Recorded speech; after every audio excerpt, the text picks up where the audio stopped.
Our opening keynote comes from someone who embodies the many perspectives that have brought us to this conference. Danielle is the director of the Safra Center for Ethics at Harvard. Her work looks at what it takes to get to thriving, diverse democracies in a country where we can have difference without domination.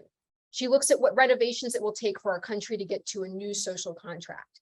Danielle made history as the first Black woman ever to run for statewide office in Massachusetts.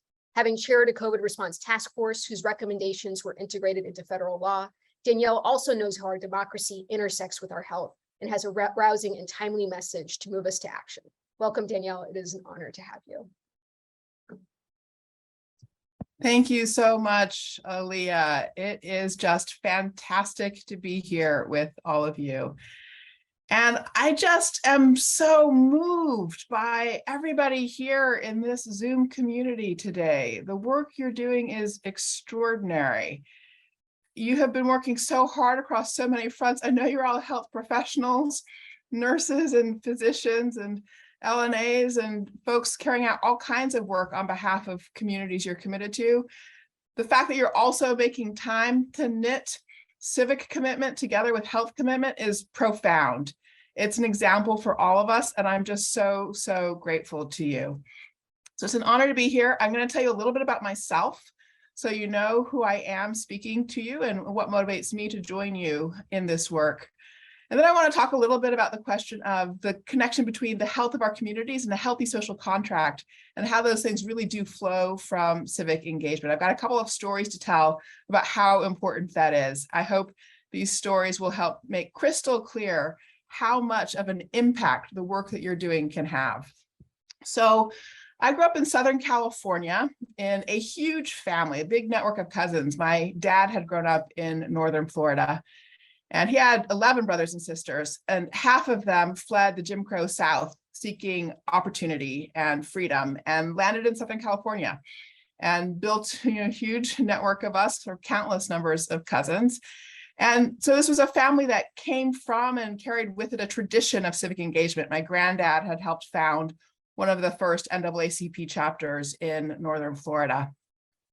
My family members, my aunts, uncles, cousins, span the political spectrum in their engagement. And I think it's really important to say that out loud, that civic engagement is sort of underneath even the different kinds of perspectives we can bring to bear. So I remember the year in my teenage years when my aunt was running for Congress. She was on the ballot in the Bay Area for the left, very far left, Peace and Freedom Party. And my dad was running for Senate in Southern California in the same year as a Reagan conservative. So we used to have crazy dinner party conversations, and they'd really go at the question of what the right political perspectives were. But as a young person listening to them, a couple of things were really clear to me. The first was that they were actually in complete agreement about the what.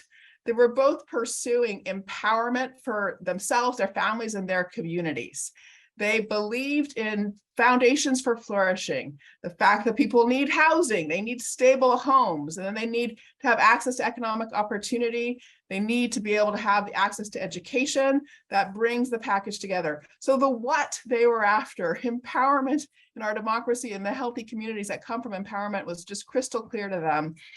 Boy, do they disagree about the how of that. So there was my dad making the case for libertarian freedoms and market-based approaches to solutions, and then my aunt making a really powerful case for public sector investment across all of the different parts of our community. But even as they argued and hashed out these really hard questions together, it was also clear that they were always there for each other as human beings. They never broke the bonds of love, never broke the bonds of respect. And I feel so fortunate to have been at those holiday dinner conversations, and been on all those arguments, like going back and forth with eyes, like watching a ping pong game, like which one is it? Who's right here? How do I think about all of this? The reason I feel so grateful for that is because their example showed me the power in their own immediate lives of civic engagement. They were strong people. They were literally healthy people from a mental health perspective, from the perspective of being able to take care of their families and communities. In the whole span of our big network of aunts, uncles, and cousins, the most civically engaged people were also the people whose lives were the healthiest and full of empowerment and full of well-being. So there's just a really direct personal lesson for me there about the connection between empowerment and well-being. Now, there's always the question of how we take those lessons about empowerment and health and their links and make them real in our own lives. And I've had my own journey on that front. So, I was just sort of regular voter, an ordinary participant, like so many. And as I grew up in that family environment, I had a kind of mixed sense of life in our country. I could see the great things about our country, the ways we did create opportunity for people, the accomplishments of the country, whether it's, putting somebody on the moon or transforming our biomedical possibilities with incredible inventions and cures and the like. I could also see the dark, the history of oppression, the history of racism, and other kinds of domination in our society. So I had this sort of mixed picture of light and dark. And then in 2009, I lost my younger cousin, Michael. Michael had been imprisoned at the age of 15 in 1995 on a first arrest in Southern California for an attempted carjacking. And this was a terrible thing to have done, but it also happened at a point in time when California was at its most intense from the point of view of punishment. And for a first offense, this was Michael's first arrest, he got a sentence of 12 years and 8 months from the age of 15. And the only person who was hurt in the incident was himself. He was actually shot by his victim. He shouldn't have done it, but nonetheless, he got lucky, and he didn't hurt the other person. Ultimately, it was. But he got a 12-year, 8-month sentence and ended up serving of that nearly 12 years. And when he was first released in 2007, I was what I always call cousin on duty. So I was trying to help Michael really find his way with housing, jobs, school, put all those pieces back together again. And he'd had only 2 years of freedom at the point in 2009 when he was shot and killed by somebody he had met during that time in prison. And that's a very hard story to tell. It's a hard story to hear, I know, but it changed my life profoundly. It did give me ultimately a bleaker sense of where we were in our country, a profound sense of just how deep the traps are for so many. And basically in my big network of cousins, some of us have had incredible opportunities and others of us have gotten caught in the worst things the country has to offer. So I lost my cousin Michael, but I also lost my cousin Danielle to substance use disorder. And I lost another cousin to a police beating where he wasn't killed, but it was a case of mistaken identity. And the beating broke his spirit, basically. And whoever they were looking for shouldn't have been beaten that way, but he really shouldn't have been beaten that way.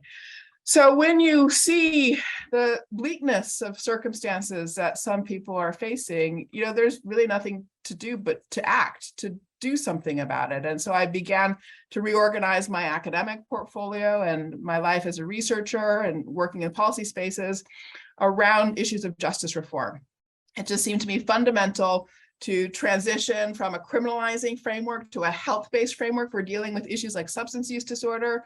It seemed imperative to change our approach to responding to offenses so that instead of treating people in ways that make them less healthy, we're actually making sure that our justice system is in fact supporting the health, yes, of victims, but also of offenders and of the communities that they come from. And as I began to dig into justice reform work, it just became ever clearer to me that really important things that we needed, that people could tell we needed across partisan lines, were stuck because of politics, because of weaknesses in our democracy, because of weaknesses in our social contract, too much polarization, blocking forward progress for policymakers, too few of the people who could see the right path, adding their voices to politics, and therefore not actually delivering the solutions we need and putting the pressure on legislators to move that work forward. So I shifted my focus. It's a little bit like the story we heard right at the top. I shifted my focus to start working on democracy, to try to get back to a place where democracy is functioning and delivering, where it's responsive to all the people in our society, and where we're all participating and exactly driving forward those changes that we already know. It's not rocket science what the basis of health is. And Aaliyah named those basic things. Folks have to have a roof over their head. There has to be a stable housing situation. There has to be access to job opportunity. There has to be access to good, strong, healthy education in healthy environments. There has to be access to healthy air and water. These are non-negotiables for any healthy community, and we know what they are. So the question is, can we build the connections among us, the social contract that moves these basic ideas forward. This is so much not rocket science that it is one of the oldest political ideas on the planet. The ancient Roman politician Cicero famously said that, I'll just give you the Latin tag, suprema lex salus populi esto, which means salus populi is the health and well-being of the people. It should be the supreme law. It is the framework for all decision-making. What that means, when you understand, when we all recognize that the health and well-being of the people is the overarching purpose, the overarching law, it should guide everything. What that means is not just that we all need to add our voices to politics. It also means that you who spend all your time thinking about health and well-being have the expertise the rest of us need. Your patients who understand the barriers to their health have the expertise the rest of us need. So when you come to contribute and participate, you are bringing change, but more importantly, you're bringing knowledge and understanding that everybody else needs so badly. So we need all of your voices and all of the voices of your patients so that we can always be painting that full and complete picture of what it means to be working for the health and well-being of the people. So we can make real the idea that the health and well-being of the people is the supreme law for any political society. So I want to tell you now a couple more stories about how civic engagement and health come together. And I've got one positive story for you, and I've got one troubling story that really drives home why this is the moment that we've all got to dig in. So the first story comes from 2007 and 2008, and it goes back to the Obama campaign. And some of you may have been a part of that, but I can tell from looking around that for some of you, you were still kids at the point when that campaign unfolded. And it was a really special and unusual campaign, and really doesn't matter what your political perspective is. It has to be acknowledged that the Obama campaign did some unusual and important things. And the thing they did that was so amazing, for starters, was that they just invited everybody around the country to organize for themselves, to hold house parties, to come together and just tell stories, like what you guys are going to do today and tomorrow, to tell stories about what they were experiencing in the world, to tell stories about what their challenges were. And so all over the country, in this, those early days, it was really basically pre-Facebook. Facebook wasn't really functional yet. So the Obama campaign was providing very early stage sort of do-it-yourself organizing tools where you could kind of find people in your neighborhood and invite them over for a house party. And then they would give, little to-do instruction guides, like, make sure you share your name, make sure you tell your story about what matters to you and why, and then try to trade stories and learn together what are the shared problems. So all over the country, these kinds of house party conversations are happening. What came out of those conversations? All over the country, over and over again, people said, our healthcare system is broken. We need coverage. Our healthcare system is broken. We need coverage. And what resulted from that? The Affordable Care Act. It is not perfect by any stretch of the imagination. We still have massive problems of achieving universal coverage and affordability and simplicity in our system. We have a huge amount of work to do. But the only reason we have the Affordable Care Act, even as imperfect as it is because all over this country at a grassroots level, people got together in living rooms and named the problem together, and then committed together to working on behalf of the votes, the participation that would actually drive that core change for the health of us all forward. It's literally the only reason it happened is because of participation. So now let me come to a more troubling story. This one is recent. This one's from the pandemic. As the pandemic unfolded, obviously all over, policymakers were stuck. We were stuck in this pretty silly binary between the idea that maybe we should protect health, maybe we should protect the economy. Now, you all know that there's no binary between those two things. You can't have a healthy economy if people aren't healthy. And at the same time, people can't be healthy if they don't have access to jobs and income and financial supports and the like. So the notion that there was ever a trade-off here was just deeply misguided. It was sort of an ethical error of very significant proportions. And the most important thing that we all needed to do in those early days, February and March of 2020, was to say out loud, we've got to pursue both things. We've got to have protection of health and healthy people to have a healthy economy in the first place. And we actually also do need a functioning economy to keep people healthy. So what's the solution that can align these two objectives? Let's not start by thinking that they're trade-offs. Let's ask the question, how can we align protection of health and the protection of a healthy economy that can support health? And when you ask that question, it very quickly became clear that there was a solution, and it was a solution that other countries were already using, which was to say, to really ramp up the infrastructure of testing so that we could see where COVID was, that we could do a better job of supporting isolation and quarantine. I mean, these are all well behind us now as strategies, but at any rate, in those early days, it was very clear that in order to make a strategy work that would both start permitting opening up the economy and protect health, we really needed testing infrastructure. So that's what my team was working on. And we worked with the White House, the Trump administration, we worked with the Biden campaign, we worked with Congress, both houses. We were trying to get this testing infrastructure moved forward. And we knew, and others across the field knew from March 2020, that this was the infrastructure that we needed.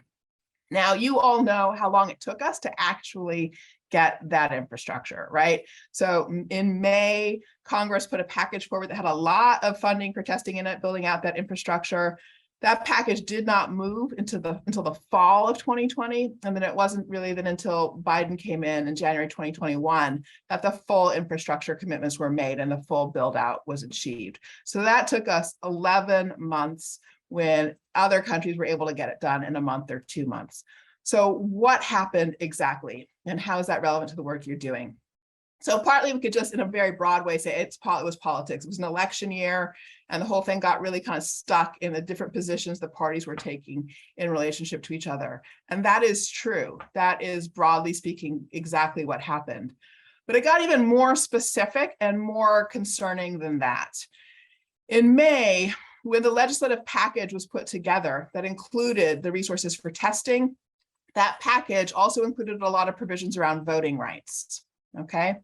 The provisions around the post office and whether or not it would get resources to support mail-in voting and things like that, and some of those other provisions.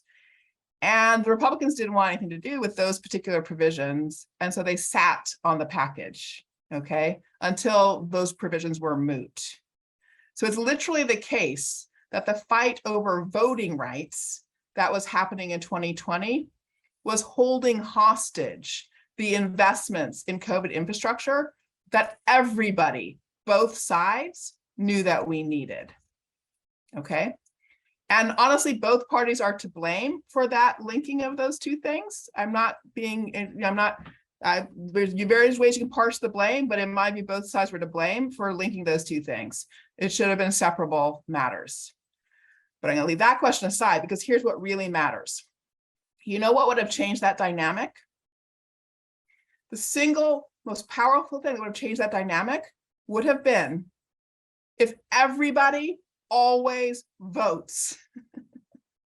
If everybody always voted, then the parties couldn't fight over voting provisions. The whole purpose of that fight is for them to like calibrate exactly how many people are voting and where. Do you see what I mean? In other words, if 100% of people were voting, the parties couldn't affect our vote. Okay, so we can take the power back. We can drive change. We can make sure we get the things we need for health and well-being if everybody votes. It's very, very simple. Not simple to do. The work you're doing is hard, and I know it is, and you're already putting in so much effort and energy. But the work you're doing is brilliant, brilliant, because you have found that core commitment, health and well-being, and recognize that it is a nonpartisan commitment. It should always be a nonpartisan commitment.